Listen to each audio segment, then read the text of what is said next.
ಇತಿಹಾಸ ಇರತಕ್ಕಂಥ ಎಲೆಕೊಡಿಗೆಹಳ್ಳಿ ಗ್ರಾಮದಲ್ಲಿ ಅನಾದಿ ಕಾಲದಿಂದ ನೆಲೆಸಿರ್ತಕ್ಕಂಥ ಶ್ರೀ ನಂದಿ ಬಸವೇಶ್ವರ ದೇವಸ್ಥಾನದ ಪುನರ್ಜೀವನ ಅಂತ ಹೇಳ್ಬೋದು.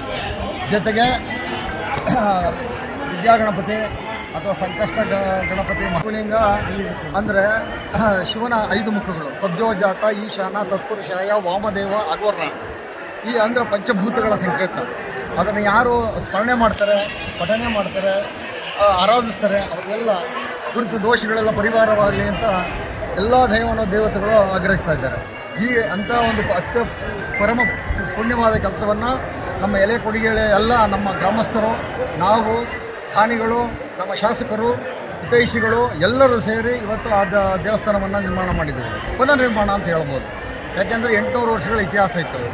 ಕಾಲಕ್ಕೆ ಹಿಂದೆ ನಮ್ಮ ಹಿರಿಯರೆಲ್ಲ ಮಾಡ್ಕೊಂಡ್ಬಂದಿದ್ರು. ಬಟ್ ಕಳೆದ 45 ವರ್ಷಗಳ ಹಿಂದೆ 1981ನೇ ಇಸ್ವಿಯಲ್ಲಿ ಏಪ್ರಿಲ್ 22ನೇ ತಾರೀಕು ಕಿತ್ತಾಕಿರ್ತಕ್ಕಂಥ ಅಂದರೆ ಪಾಯನ ಹಾಕಿರ್ತಕ್ಕಂಥದ್ದು ಒಂದಿತ್ತು. ಬಟ್ ದೈವ ಸಂಕಲ್ಪ ಅಂತ ಕಾಣಿಸ್ತದೆ. ಅಂದಿನಿಂದ ಇಂದಿನವರೆಗೂ ಆಗಿರಲಿಲ್ಲ.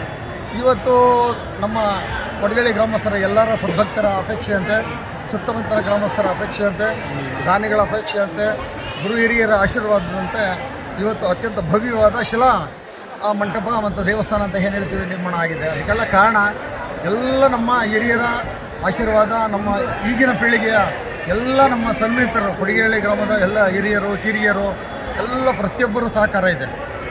ಒಂದು ದಿಸೆಯಲ್ಲಿ ವಿಶೇಷವಾಗಿ ನಮ್ಮ ಶಾಸಕರು, ನಮ್ಮ ಯಡಿಯೂರಪ್ಪನವರು ಸಹಕಾರ ಸ್ವಲ್ಪ ಇದೆ. ಆ ಭಾಗದಲ್ಲಿ ಯಡಿಯೂರಪ್ಪ ಮುಖ್ಯಮಂತ್ರಿ ಆಗಿದ್ದಾಗ 25 ಲಕ್ಷ ಬಿಡುಗಡೆ ಮಾಡಿದರು. ಅದೇ ಸೋಮಶೇಖರ್ ಕೂಡ 25 ಲಕ್ಷವನ್ನು ಕೊಟ್ಟು ಅನೇಕ ಅಭಿವೃದ್ಧಿ ಕೆಲಸ ಕಾರ್ಯಗಳಿಗೆ ಕೈ ಜೋಡಿಸಿರ್ತಕ್ಕಂಥದ್ದು ನಮಗೆಲ್ಲ ಭಾಳ ಸಂತೋಷವನ್ನು ಉಂಟು ಮಾಡಿದೆ. ಅದೇ ಅನೇಕ ದಾನಿಗಳು, ನಾವೆಲ್ಲ ದಾನಿ ಕೇಳಕ್ಕೆ ಹೋದಾಗ ಅಷ್ಟೇ ಒಂದು ಪ್ರೀತಿ ವಿಶ್ವಾಸವನ್ನು ತೋರಿಸಿ ನಮ್ಮ ದೇವಸ್ಥಾನವನ್ನು ನಿರ್ಮಾಣ ಮಾಡಲಿಕ್ಕೆ ನಮ್ಮ ಗ್ರಾಮಸ್ಥರು ಕೂಡ ತಮ್ಮ ಕೈಲಾದ ಮಟ್ಟಿಗೆ ಎಲ್ಲರೂ ಕೂಡ ನಮ್ಮ ಯುವ ಮಿತ್ರರು, ನಮ್ಮ ಸಹಪಾಠಿಗಳು, ನಾವೆಲ್ಲರೂ ಒಂದು ಪ್ರತಿಯೊಂದು ಅವರದೇ ಆದ ಅಣುವಿಂದ ಹಿಡಿದು ದೊಡ್ಡ ಮಟ್ಟದವರೆಗೂ ಸಹಕಾರ ಕೊಟ್ಟಿದ್ದಾರೆ ಆ ದೇವಸ್ಥಾನಕ್ಕೆ. ಎಲ್ಲ ಯಾಕೆ ಅಂದರೆ ಯಾವತ್ತೂ ಆಗಬೇಕಾದ ದೇವಸ್ಥಾನ ಇವತ್ತು ಆಗ್ತಾ ಇದ್ದಂತ ಭಾಳ ಸಂತೋಷದಿಂದ ಕಳೆದ ಒಂದು ತಿಂಗಳಿಂದ ಎಲ್ಲ ಮನೆ ಮಠ ಬಿಟ್ಟು ಪ್ರತಿಯೊಬ್ಬರು ತಿರುಗಿದ್ದಾರೆ. ಅದು ವಾರದಿಂದ ಅಂತ ಪೂಜಾ ಕಾರ್ಯಗಳು ಇವತ್ತೇನು ನೀವೆಲ್ಲ ನೋಡ್ಕೊಂಬಂದಿದ್ರೆ ಅದ್ಭುತವಾದ ಪೂಜಾ ಕಾರ್ಯಗಳು ನಡೆದರು. ನಮ್ಮ ಶಾಸ್ತ್ರಿಗಳಾದಂಥ ವನ್ನಪ್ಪ ಶಾಸ್ತ್ರಿಗಳು ಅದ್ಭುತವಾದ ಇವರು ಏನು ಪುರೋಹಿತರು ತಮ್ಮ ಸಹಪಾಠಿಗಳ ಜೊತೆಗೂಡಿ ಆಗಮಿಕ ಮುಕ್ತ ಪ್ರಕಾರ ಅದ್ಭುತವಾದ ಹಿಂದೂ ಧರ್ಮದ ಪ್ರಕಾರ ತುಂಬ ಚೆನ್ನಾಗಿ ಕೆಲಸವನ್ನು ಮಾಡಿ ಮತ್ತು ನಮ್ಮ ಗ್ರಾಮಕ್ಕೆ ಏನೋ ಯಾವತ್ತೋ ಒಂದು ಕೊರತೆ ಇತ್ತು. ಕಳೆಯೇ ಇರಲ್ಲ ನಮ್ಮ ಗ್ರಾಮಕ್ಕೆ. ಆ ದೇವಸ್ಥಾನ ಆಗದೆ ಹೋಗಿದ್ರೆ ಕಳೆಯೇ ಇರಲ್ಲ. ಇವತ್ತು ಕಳೆಯವನ್ನು ಬಂದಿರೋ ಕಾರಣ ನಮ್ಮ ಗ್ರಾಮಸ್ಥರು, ನಮ್ಮ ಟ್ರಸ್ಟ್ನ ಎಲ್ಲ ಸದಸ್ಯರುಗಳು ಮತ್ತು ಸುತ್ತಮುತ್ತಲಿನ ಗ್ರಾಮಸ್ಥರು ಮತ್ತು ದಾನಿಗಳು ಎಲ್ಲರ ಮತ್ತು ಚುನಾಯಿತ ನಮ್ಮ ಪ್ರತಿನಿಧಿಗಳು ಯಡಿಯೂರಪ್ಪ ಇರ್ಬೋದು, ವಿಜೇಂದ್ರ ಇರ್ಬೋದು, ನಮ್ಮ ಶಾಸಕರಾದ ಸೋಮಶೇಖರ್ ಅವರು ಎಲ್ಲರ ಸಹಕಾರದಿಂದ ಅವತ್ತು ಅದ್ಭುತವಾದ ಶಿಲಾ ದೇವಸ್ಥಾನವನ್ನು ನಿರ್ಮಾಣ ಆಗಿದೆ. ಭಾಳ ಸಂತೋಷ ನಮಗಂತೂ ಈ ದಿವಸ. ಯಾಕೆಂದರೆ ನಾವೆಲ್ಲ ಎರಡಕ್ಕೂ ಸಾಕ್ಷಿ ಇದ್ದೀವಿ.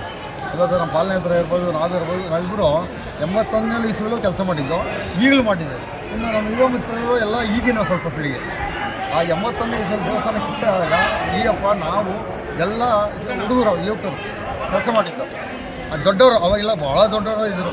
ಅವ್ರ ಜೊತೆ ಹೂಡಿ ಪಾಯ ಹಾಕೋದಕ್ಕೆ, ದೇವಸ್ಥಾನ ಕಿತ್ತಾಕೋದಕ್ಕೆ ಭಾಳ ಹೋರಾಟ ಮಾಡಿದ್ದರು.